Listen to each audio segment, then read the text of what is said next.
जगतसिंहपुर जिला कुजंग ब्लॉक मंगराजपुर पंचायतर हिसणा ग्राम क्यों आवाहमान कालू श्री श्री बलदेव जी मंदिर में श्रीजीऊ 12 मासरे 13 पर्व पालित हो आसुछि।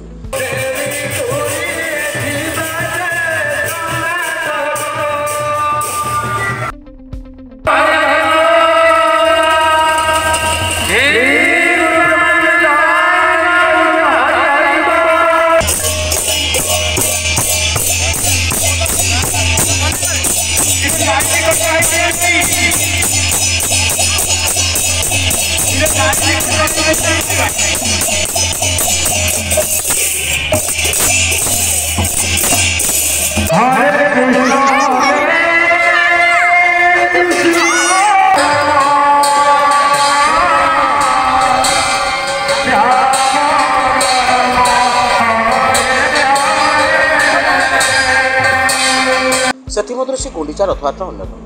यह अंचल में बड़ भाई श्री बलदेव जी हसिणा ग्राम विराजमान केन्द्रापड़ार बड़ ठाकुर रथ आगे टणा पर पूरी रथ टणा हुए। यह परंपरा हसिणा बलदेव जी मंदिर में चली आसुछि।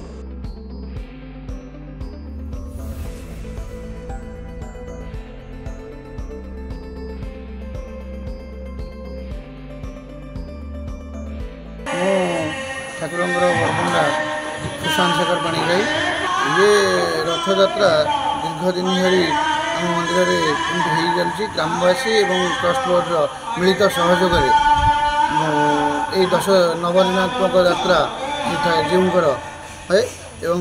गतकाली रथरे पहंडी कर श्रीजीव विजय करते रथ अल्प टे टणा है संध्या हो जाता जहाँकि आउ टाणा संभव है। संध्या पर ठाकुर टाणा नीति बंद थी आज पुनर्बार टणा समस्त ग्रामवासी एवं प्राय पाखापाखि सब गाँव लोक मान सहयोग रथयात्रा ये अनुष्ठित हुए। मैनेजिंग ट्रस्टी अमृत सामल आमर रथयात्रा घोषयात्रा उपलक्षे काली श्रीगुंडीचार बहु पहंडी यज्ञ है।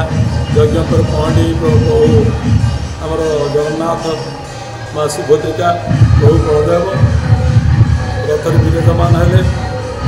पूजा अर्चना सरला आमर काली प्रसाद सेवन होता गाँव लोकों से संध्यारे भी भजन समारोह कार्यक्रम होता। ये एरियार बलदेव ठाकुर अच्छा बड़ ठाकुर ट्रस्ट बोर्ड तरफ 10,000 गछ लगेचु। आमको ट्रस्ट बोर्ड को प्रकृति मित्र पुरस्कार देवा सहित 20,000 टंकार चेक पदार्पण करते।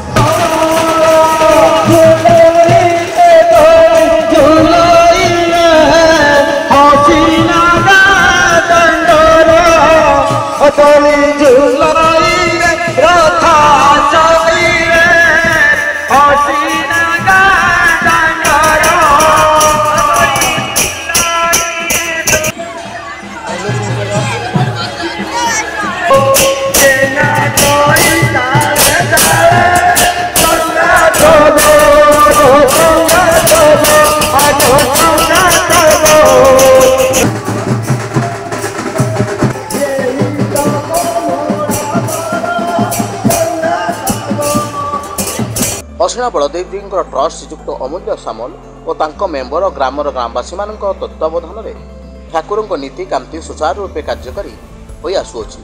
पारादीप रश्मिरंजन दास रिपोर्ट, जनता जिंदाबाद।